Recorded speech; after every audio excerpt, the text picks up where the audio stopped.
नमस्कार, मैं हूं ऋचा शर्मा। आप सभी दर्शकों का अन्नदाता कार्यक्रम में स्वागत करती हूं। किसान का जीवन बहुत मुश्किल होता है। वो अपने खेतों में लंबे समय तक काम करता है। उसका ध्यान सदैव फसल में ही लगा रहता है। वो अपनी कड़ी मेहनत की ताकत पर अपना जीवन व्यतीत करते हैं। ऐसे ही किसानों की प्रगति के लिए हम खेती बाड़ी से जुड़ी कुछ महत्वपूर्ण जानकारियां आप तक लाते हैं। हर रोज सुबह आपके सामने हाजिर होते हैं। तो चलिए कार्यक्रम शुरू करते हैं और सबसे पहले देखते हैं क्या है आज के अन्नदाता में। ड्रम सीडर से धान की बोनी करके पा सकते हैं अधिक उपज।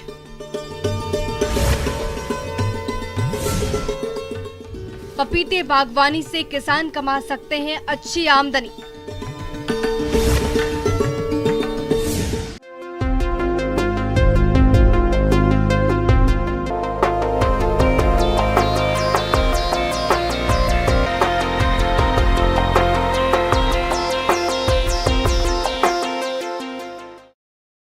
अपने राज्य बिहार और झारखंड के कई क्षेत्रों में बारिश कम होती है और ऐसे में इन क्षेत्र के किसान समय पर धान की नर्सरी तैयार नहीं कर पाते, जिससे समय पर रोपनी का काम नहीं हो पाता। किसानों की इसी समस्या को देखते हुए कृषि वैज्ञानिकों ने धान की सीधी बुआई के लिए एक नया यंत्र विकसित किया है, जिसे ड्रम सीडर कहते हैं। इसके द्वारा तैयार खेत में धान की सीधी बोनी कर सकते हैं।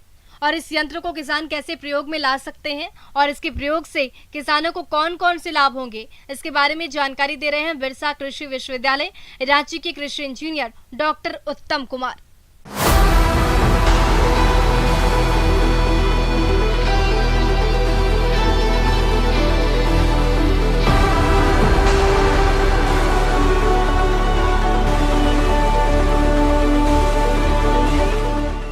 धान की सीधी बुआई वाले यंत्र, जिसको हम कहते हैं paddy cedar, plastic drum seeder के नाम के बारे में विस्तृत जानकारी देने जा रहा हूँ।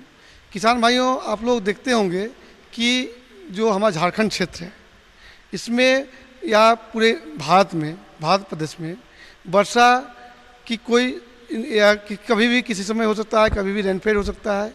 तो इस परिस्थिति में जो किसान भाई धान की रोपाई करते हैं तो समय पे नहीं कर पाते हैं। आप जानते हैं कि ये समय पे हम लोग किसी चीज़ की रोपाई न करें तो उपज कम होगी। ड्रम सीडर से धान की बुआई के लिए मध्यम या नीची जमीन उपयुक्त है। बुआई से 1 महीने पहले खेत में गोबर की सड़ी खाद 2 टन प्रति एकड़ की दर में डालें। बुआई से 15 दिन पहले खेत की सिंचाई और जुताई करें ताकि खरपतवार सड़ जाए। बुआई के 1 दिन पहले खेत की फिर जुताई करें और समतल बना लें। जरूरत से ज्यादा पानी निकाल दें। बुआई के वक्त खेत में पानी जमा नहीं होना चाहिए। ड्रम सीडर से लगाए गए धान में नाइट्रोजन, फास्फोरस और पोटाश क्रमशः 32, 16 और 10 किलोग्राम प्रति एकड़ की दर से किस्मों के अनुसार डालें। फास्फोरस और पोटाश की पूरी मात्रा खेत में पानी निकालने के बाद और अंतिम पाटा चलाने से पहले डालें। नाइट्रोजन की आधी मात्रा 10 दिन के बाद और बाकी आधी मात्रा 2 बराबर हिस्सों में बांटकर कल्ले फूटने और बाली निकलने पर डालें। लेकिन ये जो हम आपको ड्रम सीडर के बारे में बताने जा रहे हैं, इसमें फ़ायदा क्या है कि आपको धान रोपने की ज़रूरत नहीं है। जैसे आप सीधे धान की छिटाई करते थे लेकिन उसमें प्रॉब्लम्स क्या होता था कि आपको बीज से बीज की दूरी मेंटेन नहीं रख पाते थे। लेकिन इस मशीन में क्या है, इसमें आप देख रहे होंगे कि ये पूरे इंडिया में मार्केट में जो हाथ से चलने वाला ड्रम सीडर है अवेलेबल है, जो कि बहुत उपयोगी है। इसमें आप क्या देख रहे हैं कि इसमें ड्रम है। ड्रम में आप बीज को, जो भी आपका अंकुरित बीज है, पहले धान को भिंगा लें और अंकुरित जब हो जाएगा, ये जनरल 24 घंटा से 48 घंटा के बीच में हो जाता है, तो 24 घंटा के बाद आप इस अंकुरित बीज को, यहाँ देख रहे हैं बॉक्स है, बॉक्स में आप डाल दें। इसमें 3/4 डालने की ज़रूरत है ताकि बीज सही ढंग से गिर सके। इस बॉक्स में आप देख रहे होंगे कि छेद हैं, दो कतार के बीच की दूरी भी मेंटेन है। मतलब आप इसमें क्या है कि उसके बाद यहाँ आप देख रहे हैं कि एक ढक्कन है, जब बीज डाल दिए तो उसको ढक्कन को क्लोज कर दें और जब खींचते आप जाएंगे तो क्या है कि बीज सीधे एक लाइन में गिरते चल जाएगा। कतार से कतार के बीच की दूरी को आप मेंटेन कर सकते हैं। ड्रम सीडर 6 प्लास्टिक डब्बों का बुना हुआ यंत्र है। इस पर पास वाले छेदों की संख्या 28 और दूर वाले छेदों की संख्या 14 होती है। डिब्बों की लंबाई 25 सेंटीमीटर और व्यास 18 सेंटीमीटर होता है। जमीन से डिब्बों की ऊंचाई 18 सेंटीमीटर और एक डिब्बे में बीज रखने की क्षमता 1.5 से 2 किलोग्राम तक होती है। चक्कों का व्यास 60 सेंटीमीटर और चौड़ाई लगभग 6 सेंटीमीटर होती है। बिना बीज के यंत्र का भार 6 किलोग्राम होता है। इस मशीन से एक बार में 6 से लेकर 12 कतार में बीज की बुआई की जा सकती है। इस मशीन से आप यदि करते हैं तो आपका तो समय बच गया, जो धान लगाने, बिचड़ा उगाने, इस सब का जो समय बच गया। तो इस मशीन से करने से आपका 10 से 15 दिन पहले आपका जो क्रॉप है पक जाएगा। तो एक तो आपको ये फ़ायदा हुआ। दूसरा, टाइमली जो आप बीज बुआई किए तो उससे आपका उपज भी बढ़ोतरी होती है। मतलब आपका जो देसी विधि से आप धान लगा के कर रहे थे, लगभग ये इस मशीन के द्वारा आप उतना उत्पादन प्राप्त कर सकते हैं समय लगाने से। और जहाँ तक खर्च इस मशीन से कार्यक्षमता की बातें हैं, 2 से 3 एकड़ खेत में आप आराम से प्रति घंटा बीज की बुआई कर सकते हैं। एक आदमी, जैसे हम लोग जब बात करते हैं लगाने के लिए, तो इस मशीन को एक आदमी आराम से खींच सकता है। लेकिन चूँकि बात है कि लगातार एक आदमी खींचते ही थक सकता है, इसलिए हम मान सकते हैं कि 2 आदमी मशीन को चलाएगा। तो 2 आदमी का भी हम लोग जो खर्च को मानते हैं, तो अधिक से अधिक 700-800 रुपये से अधिक खर्च नहीं बढ़ेगा। और जहाँ तक खर्च की बात है, इसका मूल्य की बात है, तो इस प्लास्टिक ड्रम सीडर को अलग अलग कंपनियाँ भी बना रही है और उसको एक ड्रम सीडर का मूल्य 5,000 के आसपास में ये मिल जा रही है। इसमें आप देख रहे होंगे कि ड्रम सीडर में अलग अलग ड्रम 4 से 5 ड्रम लगे हुए हैं, किसी में 8 ड्रम लगे हुए हैं। इसमें भी अलग अलग कंपनियां हैं, अलग अलग मेक हैं, अलग अलग जो गवर्नमेंट ऑर्गेनाइजेशंस हैं वो बना रही है। उसमें ड्रम जो है, ड्रम का उसी अनुसार किया गया है। किसान भाइयों, अभी तक आपने खेती से जुड़ी हुई कुछ उपयोगी जानकारियां देखी। अब लेते हैं एक छोटा सा ब्रेक, जल्द ही लौटेंगे और कार्यक्रम में आगे भी है खेती बाड़ी से जुड़ी कुछ महत्वपूर्ण जानकारियां, तो बने रहिए हमारे साथ।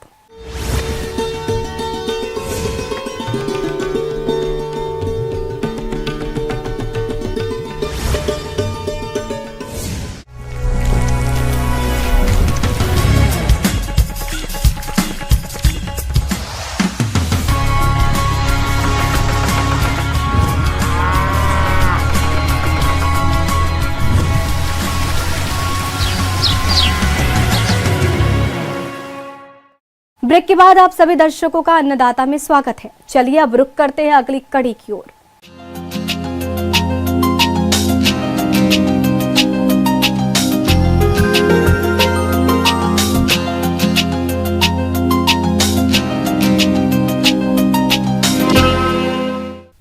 झारखंड सहित बिहार में मुख्य रूप से समस्तीपुर, बेगूसराय, मुंगेर, वैशाली और भागलपुर जिले में पपीते की खेती व्यावसायिक स्तर पर की जाती है। जो किसान इसकी बागवानी करना चाहते हैं, उन्हें अभी से ही खेत की तैयारी और रोपाई के लिए सही किस्मों का चुनाव करना होगा, ताकि पौधों की रोपाई सही समय पर सही तरीके से की जा सके। तो चलिए पपीते की खेती के बारे में विस्तार से जानते हैं भारतीय कृषि अनुसंधान परिसर जिला रांची के बागवानी वैज्ञानिक डॉक्टर महेश कुमार धाकड़ से।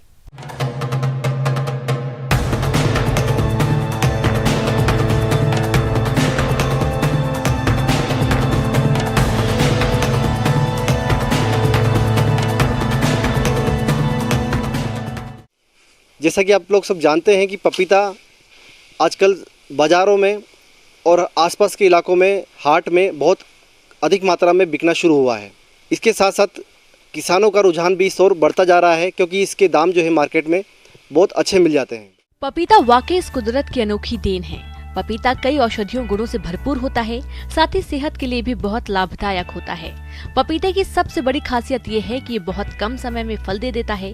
इसकी उन्नतशील प्रजातियां जैसे कि Pusa delicious, Pusa majesty, Pusa giant, Pusa dwarf, Pusa Nanha या mutant dwarf, CO1, CO2, CO3, CO4, Coorg honey, red lady 786, Washington, Coimbatore, कुंघरनी ड्यू, पूसा डेलिसियस इत्यादि उन्नतशील प्रजातियां हैं। जैसा कि देखा गया है कि पपीता को लगाने के लिए उसका बीज का हम उपयोग करते हैं।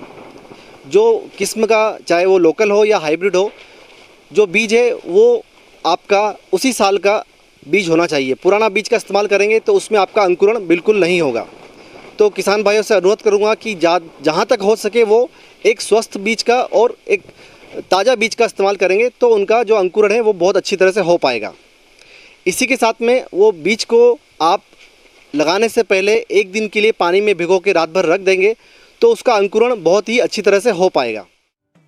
पपीते स्वास्थ्य नर्सरी तैयार करने के लिए बुवाई से पहले बीजों को उपचारित जरूर करें, क्योंकि शुरुआती अवस्था इसके पौधों पर कई रोगों का प्रकोप होने लगता है। इससे बचने के लिए कार्बेंडाजिम 1 ग्राम से प्रति किलोग्राम बीज को उपचारित करें। फिर पॉलीथीन बैग, प्रोटे या नर्सरी में बीजों की बुवाई करें।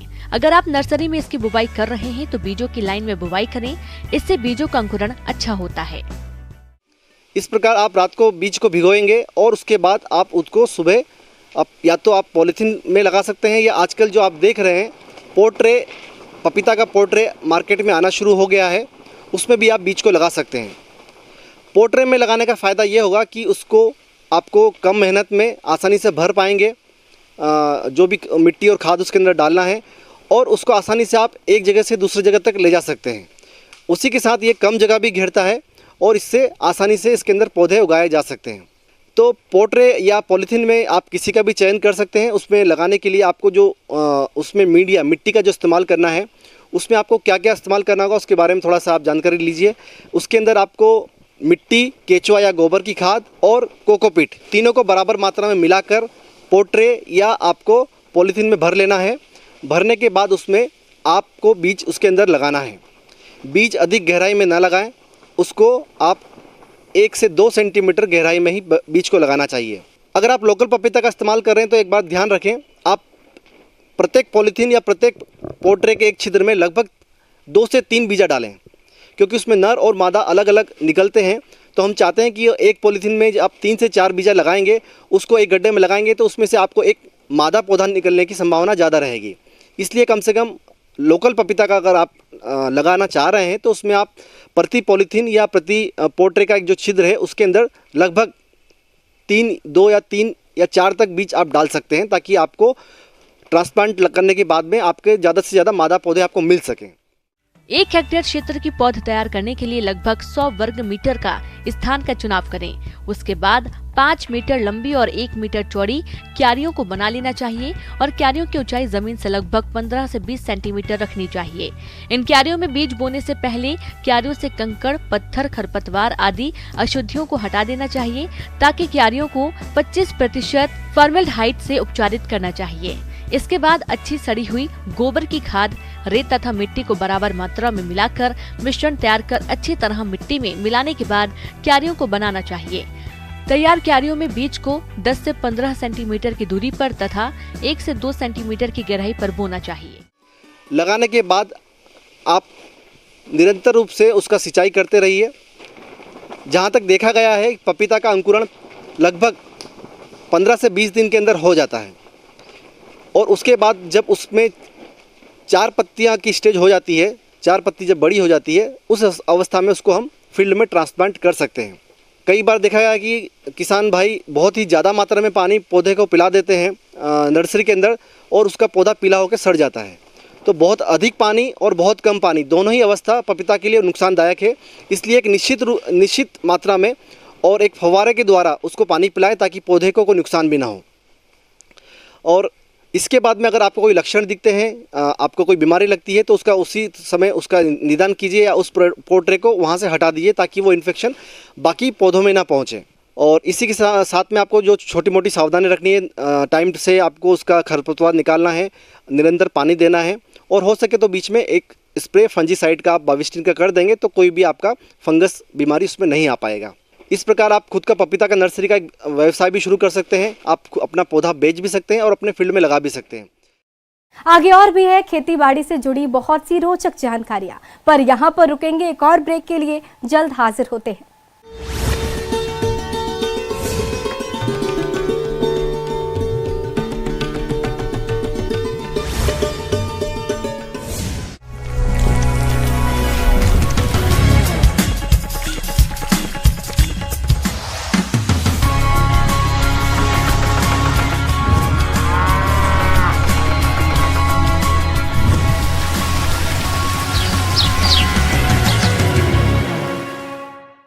ब्रेक के बाद एक बार फिर से आप सभी दर्शकों का अन्नदाता कार्यक्रम में स्वागत है। बढ़ते हैं अगली प्रस्तुति की ओर।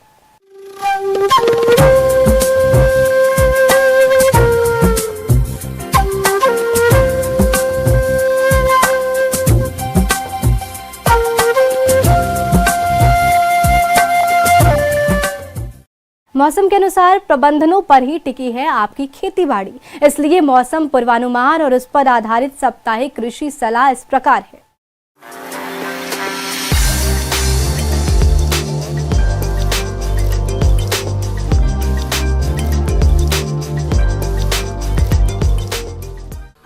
ग्रामीण कृषि मौसम सेवा, कृषि मौसम विभाग, डॉक्टर राजेंद्र प्रसाद केंद्रीय कृषि विश्वविद्यालय पूसा समस्तीपुर मौसम विज्ञान विभाग के सहयोग से जारी मौसम पूर्वानुमान रिपोर्ट के आधार पर आगामी 2 से 3 दिनों में इस क्षेत्र में मानसून सक्रिय हो सकता है।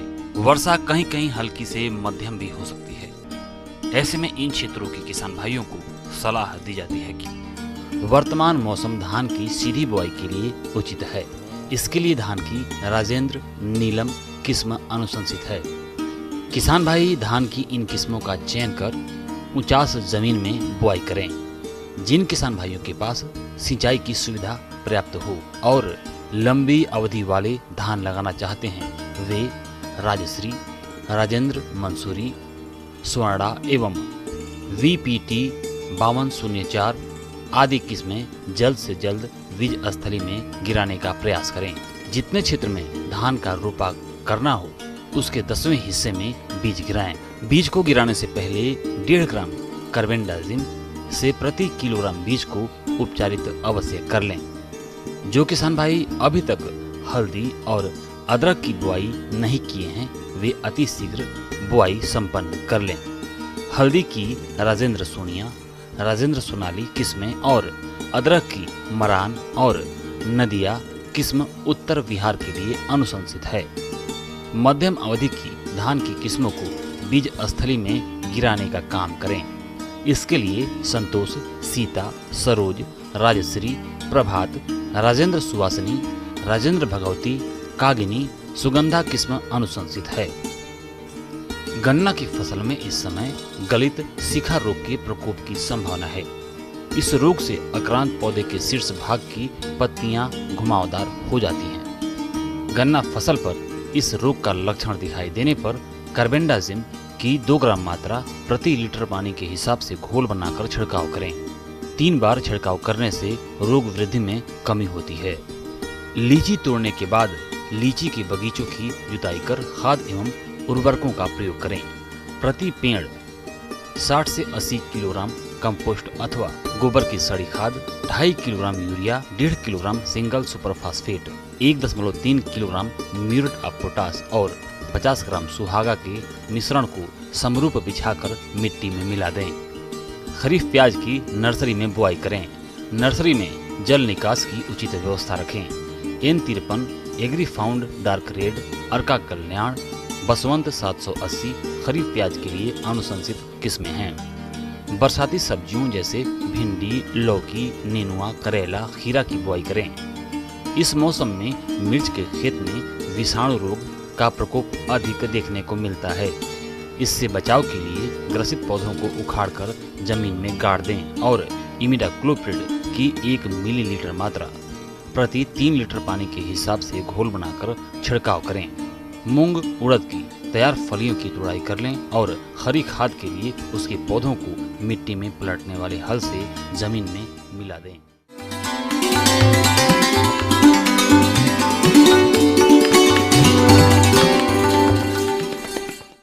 अन्नदाता हेल्पलाइन निःशुल्क फोन संपर्क सेवा के माध्यम से आपके द्वारा पूछे गए प्रश्नों में से 1 या 2 महत्वपूर्ण प्रश्न को हम अपने कार्यक्रम में शामिल करते हैं। इसी के तहत आज का चयनित प्रश्न और इसका जवाब इस प्रकार है। अन्नदाता निःशुल्क फोन संपर्क सेवा के माध्यम से पूछे गए प्रश्नों में से आज हमने जिस प्रश्न को कार्यक्रम में शामिल किया है उसे पूछा है ग्राम किशनपुर, जिला कटिहार के कृषक मनोज कुमार ने। ये पशुओं में कृत्रिम गर्भाधान कराने के बारे में जानकारी चाहते हैं। तो मनोज कुमार जी, आपकी जानकारी के लिए प्रस्तुत है कार्यक्रम का ये अंश।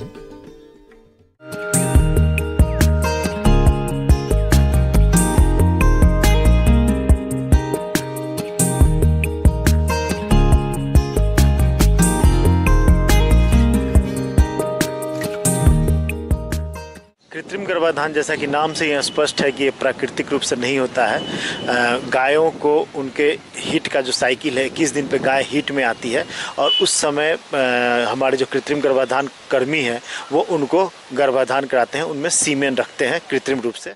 पशुओं में कृत्रिम गर्भाधान एक ऐसी कला है जिसमें सांड से वीर्य लेकर उसको विभिन्न क्रियाओं के माध्यम से संचित किया जाता है। यह संचित किया हुआ वीर्य तरल नाइट्रोजन में कई वर्षों तक सुरक्षित रखा जा सकता है। इस संचित किए हुए वीर्य को मादा के गर्भाशय में रखने से मादा पशु का गर्भाधान किया जाता है। गर्भाधान की इस क्रिया को कृत्रिम गर्भाधान कहा जाता है। तो इसके बहुत से फायदे हैं। सबसे इम्पोर्टेंट फ़ायदा है कि जो ग्रामीण क्षेत्रों में लोकल ब्रीड है और जो कम दूध देने वाली गायें हैं उनका हम लोग जो है अपग्रेडेशन एक तरह से करते हैं। उनसे जो है कि अगर हम लोग नॉर्मली लोकल सांड से उनका जो है कि गर्भाधान करवाते हैं तो लोकल ब्रीड होता है जो कि कम दूध देने वाला सांड का ब्रीड है। तो अगर हम कृत्रिम गर्भाधान कराते हैं तो जो सीमेन हम लोग देते हैं वो अच्छे नस्ल के बुल का, अच्छे नस्ल के सांड का होता है। तो सबसे पहला फ़ायदा है कि हमारी जो बछिया होगी वो अपग्रेडेड होगी। दूसरा फ़ायदा है कि जो सांड होता है वो क्या होता है कि बहुत से डिफरेंट गाय से उसका संपर्क होता है और हम लोग को पता नहीं है कि इस क्रम में वो किसी बीमार गाय से, जिस गाय को मादा प्रजनन सिस्टम का रोग है, उससे अगर उस सांड का संपर्क हो गया है तो वो एक सांड उस बीमारी को अनेक गाय में फैला सकता है। कृत्रिम गर्भाधान कर्मी जो भी सामान उपयोग करते हैं वो डिस्पोजेबल होता है, वो एक बार उपयोग करके वो नष्ट कर देते हैं, इसलिए किसी तरह के बीमारी का प्रसार रुक जाता है। गायों में जब वो हीट में आती है तो उसके 16 घंटा के बाद हम लोग चाहते हैं कि गर्भाधान कराया जाए, उसको सीमेन दिलवाया जाए। सपोज हम गांव में हैं और उस समय हम सांड को खोज रहे हैं और सांड मिल नहीं रही है तो हमारा वो हीट हम मिस कर सकते हैं। लेकिन अगर हमने कृत्रिम गर्भाधान कर्मी को पहले से कर रखा है तो वो सही समय पे सीमेन देके हमको जो है कि वो हमारा गर्भाधान करवा सकता है। अगर प्राकृतिक विधि की बात करें तो इसमें एक सांड द्वारा एक वर्ष में 60 से 70 गाय या भैंसों को गर्भित किया जा सकता है। लेकिन कृत्रिम गर्भाधान विधि द्वारा एक सांड के वीर्य से हजारों गायों या भैंसों को गर्भित किया जा सकता है। इस विधि में धन और श्रम दोनों की अच्छी बचत होती है। तो हम लोग सीमेन में ही एक्स और वाई को सेग्रीगेट करते हैं और केवल एक्स क्रोमोजोम वाला सीमेन रखते हैं। उसमें 99% एक्स क्रोमोजोम रहता है, ऑलमोस्ट वाई क्रोमोजोम हम लोग हटा दिए रहते हैं। और वैसा सीमेन से अगर हम लोग गाय को कृत्रिम गर्भाधान करवाते हैं तो बछिया जन्म लेने की संभावना ऑलमोस्ट 100% तो कुछ होता नहीं है, लेकिन 95% बछिया जन्म लेने की संभावना रहती है। कृत्रिम गर्भाधान के लिए प्रशिक्षित अथवा पशु चिकित्सक की आवश्यकता होती है तथा तकनीशियन को मादा पशु के प्रजनन अंगों की जानकारी होना जरूरी है। इस विधि में सावधानी बरतने तथा सफाई का विशेष ध्यान रखा जाना चाहिए। कृत्रिम गर्भाधान करने से पहले गन को अच्छी तरह से लाल दवाई से धोएं एवं साफ करें। गर्भाशय द्वारा अंदर छोड़ें। कृत्रिम गर्भाधान गन प्रवेश करते समय ध्यान रखें कि यह गर्भाशय हारों तक ना पहुँचे। गर्भाधान के लिए कम से कम 10 से 12 मिलियन सक्रिय शुक्राणु जरूरी होते हैं। सभी पशुपालक कृत्रिम गर्भाधान संबंधित रिकॉर्ड रखें। तो कृत्रिम गर्भाधान अगर हम सेक्स सॉर्टेड सीमेन से करवाते हैं तो जो है कि हम लोग बाछी का परसेंटेज प्राप्त करने का संभावना ज़्यादा होता है।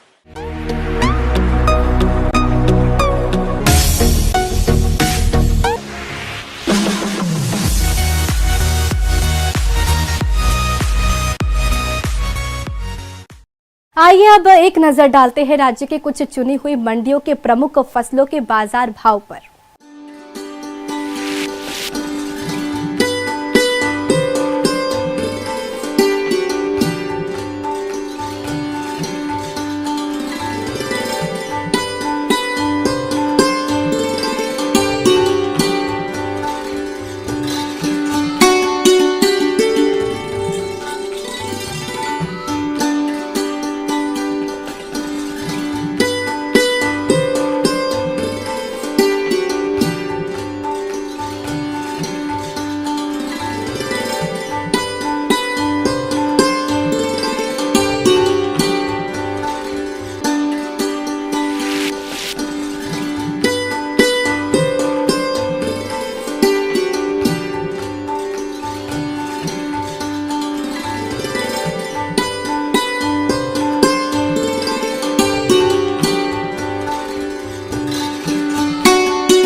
किसान भाइयों, अन्नदाता आपकी सेवा के लिए संकल्परत है।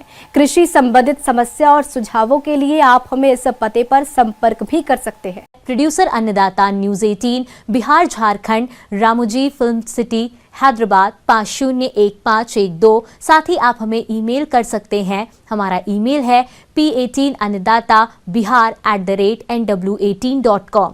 इसके अतिरिक्त आप हमें निशुल्क हेल्पलाइन नंबर 180088921163 पर सोमवार से शनिवार सुबह 10 से शाम 4 बजे के बीच संपर्क कर सकते हैं। किसान भाइयों, अब समय हो रहा है आपसे विदा लेने का, तो हमारी अन्नदाता टीम को दीजिए इजाजत। कल फिर आपसे होगी मुलाकात कृषि संबंधित कुछ और महत्वपूर्ण जानकारियों के साथ। नमस्कार।